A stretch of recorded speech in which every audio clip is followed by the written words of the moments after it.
Hallelujah. सबको जय मसीह की। मेरा नाम अभी है और मैं विश्वास करता हूँ कि आप मसीह में आनंदित हो। और आज का ये वीडियो बनाने का एक मकसद है कि कुछ दिनों से एक वीडियो इंस्टाग्राम के ऊपर काफ़ी सर्कुलेट हो रही है, काफ़ी लोग उसको मुझे फॉरवर्ड कर रहे हैं, मुझे सेंड कर रहे हैं और पूछ रहे हैं कि क्या ये वीडियो सही है। वो वीडियो एक्चुअली एक ब्रदर की है, भाई की हमारे, जो कि एक मिनिस्ट्री का पार्ट थे और अभी वो उस मिनिस्ट्री को छोड़ चुके हैं। और अभी उन्होंने कहा कि झूठी शिक्षा से बचो, कि आपको स्पिरिचुअल फादर नहीं किसी को कहना, स्पिरिचुअल मदर आपको किसी को नहीं कहना, कि ये चीज़ें सब गलत हैं, ये चीज़ें आपको नहीं बोलनी हैं। पर आज हम बाइबल में से पढ़ेंगे कि क्या बाइबल ऐसा कहती है कि ये झूठी शिक्षा है या वो ब्रदर को अभी थोड़ा ज्ञान की कमी है। तो आज हम ये चीज़ें पढ़ेंगे, क्योंकि अगर हम बाइबल में पढ़ते हैं होशे उसकी 4 उसकी 6 आयत में लिखा, वहाँ पे लिखा हुआ है कि ज्ञान ना होने की वजह से मेरी प्रजा नाश हुई। इंग्लिश में जब हम पढ़ते हैं उसे लिखा हुआ है होशिया 4 उसकी 6 में लिखा हुआ है कि due to lack of knowledge my people are being destroyed. So knowledge वो बाइबल की, वो अकेली बाइबल की नॉलेज नहीं कि वो क्या लिखा हुआ है बस उसको पढ़ लिया तो बस वही चीज़ें बहुत हैं, नहीं। बाइबल की रेवलेशंस लेनी बहुत ज़रूरी है कि बाइबल एक्चुअल में कहती क्या है। बाइबल, क्योंकि बाइबल में लिखा है कि एक बिंदु भी ऐसा नहीं है जो पूरे हुए बिना नहीं टलेगा, मतलब उस बिंदु का भी एक अर्थ है। तो अगर बाइबल में कोई वचन लिखा हुआ है तो उसकी गहराई है उसके पीछे। जैसे मैं आपके साथ एक फ़ोटो शेयर करता हूँ, वो फ़ोटो है एक आइसबर्ग की, जो एक बर्फीला पहाड़ है उसकी एक फ़ोटो है। अगर आप उसको इस फ़ोटो को अगर आप ध्यान से देखोगे तो ये क्या है कि ये पानी के ऊपर हम क्या देख रहे हैं, एक छोटा सा पहाड़ देख रहे हैं। पर अगर हम नीचे देखें कि पानी के नीचे इसकी गहराई कितनी है तो आपको पता चलेगा ऐसे 5 पहाड़ भी अगर लगा दिए जाएँ तो वो भी छोटे हैं, कि वो इतना गहरा है नीचे। वो आइसबर्ग, वो बर्फीला पहाड़ इतना गहरा है नीचे। ऐसे ही बाइबल है, वो वचन ऐसे लगते हैं कि अगर तो वैसे ही हम पढ़ लें तो वो बहुत सिंपल है और उसको लेके हम वो नहीं समझ सकते कि जो गहराई में है, गहराई में वो पूरा एक बड़ा पहाड़ है। पर हम उन चीज़ों को नहीं पढ़ रहे, हम वो रेवलेशंस को नहीं पढ़ रहे, रेवलेशंस को हम उसके अंदर नहीं जा रहे, पर हम ऊपर से ही उसको देख रहे हैं कि ये तो छोटा सा है पहाड़, और हम बस यही दूसरों को भी बता रहे हैं कि ये पहाड़ इतना छोटा है बस। पर एक्चुअल में क्या है कि एक्चुअल में जो उसकी गहराई है वो उससे भी 5 गुना ज़्यादा है। तो जो वचन है, अगर वहाँ पे कुछ लिखा हुआ है तो वो एक सिंपल वचन है, आप उसको लेके कुछ भी ट्रांसलेशन बना सकते हो। पर अगर आप उसकी गहराई में जाओगे तब आपको पता चलेगा कि वहाँ पे परमेश्वर क्या कहना चाहता है, वहाँ पे परमेश्वर बोलना क्या चाहता है। तो मैं उस भाई को इस वीडियो के ज़रिए मैं उसको हम आपसे प्यार करते हैं भाई, पर मैं भी मसीह में आपका भाई होने के नाते मैं भी आपको ये बताना चाहता हूँ कि आपने जो बोला आप प्लीज़ उसके ऊपर रिफ्लेक्ट कीजिए, आप पढ़िए उस चीज़ को, दोबारा पढ़िए कि यहाँ पे लिखा क्या हुआ है। कि अगर मैं कुछ बोल रहा हूँ तो उस भाई ने एक वीडियो में बोलता है कि परमेश्वर यीशु मसीह ने कहा कि तू धरती पे किसी को अपना पिता ना कहना, और पौलुस ने कहा कि अगर मसीह में सिखाने वाले आपको 10,000 भी होंगे पर मेरे कलाम की वजह से आपने मसीह को जाना इसलिए मैं आपका पिता हुआ। तो वो बोलता है कि हम पौलुस की सुने या हम यीशु मसीह की सुने, हमें तो यीशु मसीह की सुननी है। यस भाई, यस ब्रदर, हमें यीशु मसीह की ही सुननी है, पर उसकी रेवलेशन को पढ़ो, परमेश्वर से मांगो। बाइबल में लिखा है कि तू उससे मांग तो वो उन चीज़ों को तुझे बताएगा जिन्हें तू अभी नहीं जानता। तो वो बातें वो नहीं होंगी जो लिखा हुआ है, वो बातें उसके पीछे के भेद होंगे, वो बातें होंगी जो कि परमेश्वर ने बताया है आपको कि इस चीज़ को लिखने का मतलब क्या है, उसका भेद क्या है। वो आप पवित्र आत्मा की मदद से आप सीख सकते हो, वो आपको ऐसे नहीं मिलेंगी। आपको देखना पड़ेगा कि गहराई में ये क्या बात है, और परमेश्वर के पवित्र आत्मा की सहायता आपको मांगनी पड़ेगी कि परमेश्वर बता इस चीज़ में आप क्या कहना चाहते हो, बताओ कि इस वर्ष के पीछे आपका क्या मोटिव है, क्यों लिखी गई है ये चीज़ें। क्योंकि ये चीज़ें मेरे साथ होती है, कई बार मुझे कई चीज़ों का नहीं पता लगता तो मैं उस चीज़ को पढ़ता रहता हूँ, मेरा दिमाग कुछ और कह रहा होता है पर मैं पढ़ता रहता हूँ। और क्या कई बार होता है कि सपने में खुदा मेरे से बात करता है और पूरा उसका अर्थ समझा देता है कि क्या है। और इस चीज़ का अर्थ भी यही, ये वीडियो का जो आज मैं, शायद इस चीज़ को खुदा ने मुझे सपने में किसी टाइम पे समझाया था, और वो तब खुदा का समझाने का मकसद ये था कि एक दिन तुझे ये बोलना पड़ेगा ताकि लोग, उनके दिलों को ठेस ना पहुँचे, लोग उनको पता चले कि एक्चुअल में वो वहाँ पे क्या लिखा हुआ है।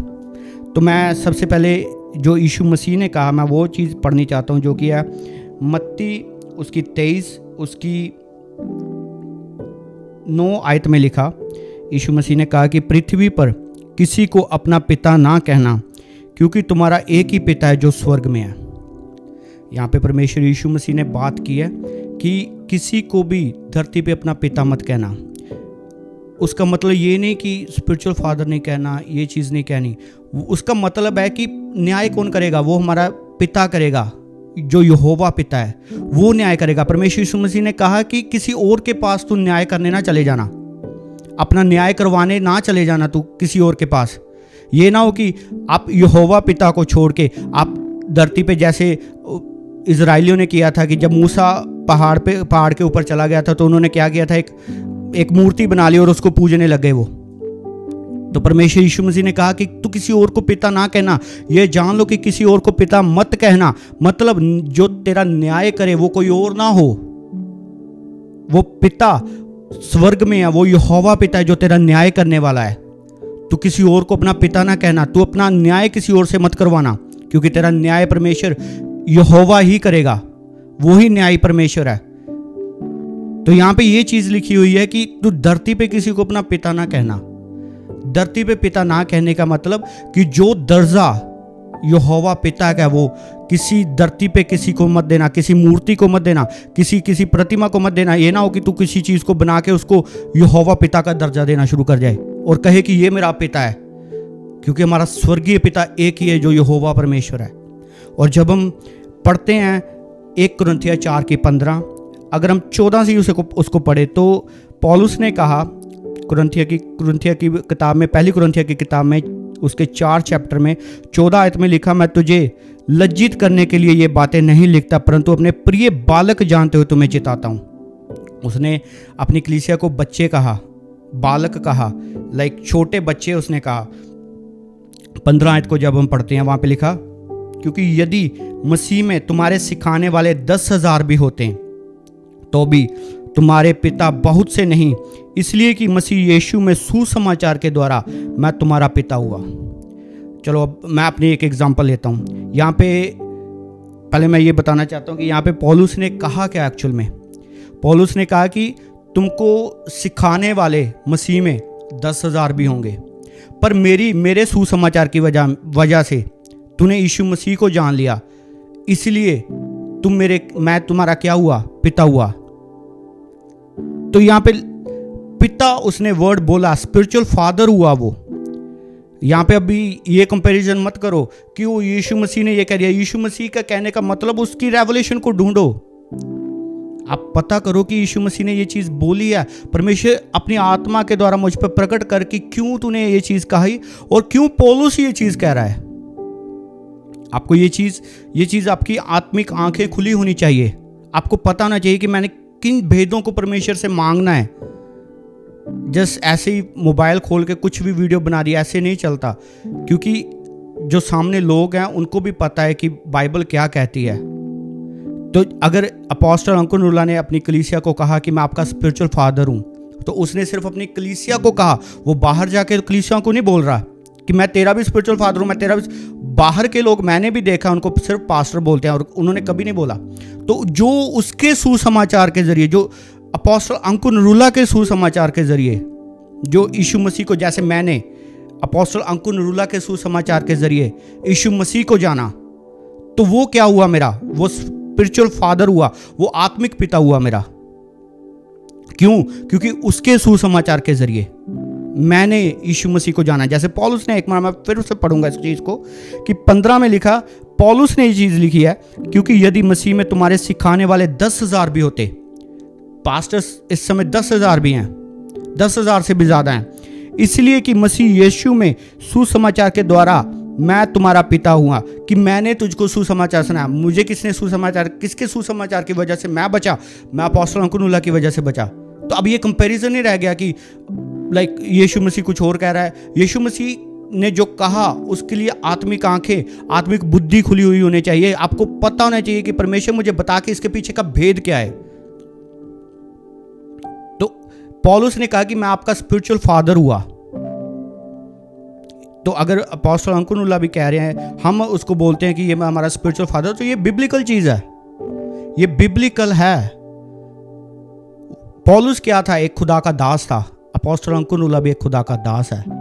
तो अगर पौलुस ने कहा कि मसीह में सुसमाचार सुनाने की वजह से मैं तुम्हारा पिता हुआ, जिसको उसने सुसमाचार सुनाया मैं उसका पिता हुआ, तो अपोस्तल अंकुनुल्लाह भी यही बोलते हैं कि जिसको मेरी वजह से जिन्होंने सुसमाचार सुना और यीशु मसीह को ग्रहण किया, मैं उसका स्पिरिचुअल फादर हूं और आप मेरे स्पिरिचुअल बेटे और बेटियां हैं। जैसे स्पिरिचुअल, जैसे हमारा बायोलॉजिकल फादर फिर गाइड करता है हमें फिजिकल लाइफ जीने में, वैसे स्पिरिचुअल फादर गाइड करता है कि हमारी स्पिरिचुअल लाइफ कैसे चले।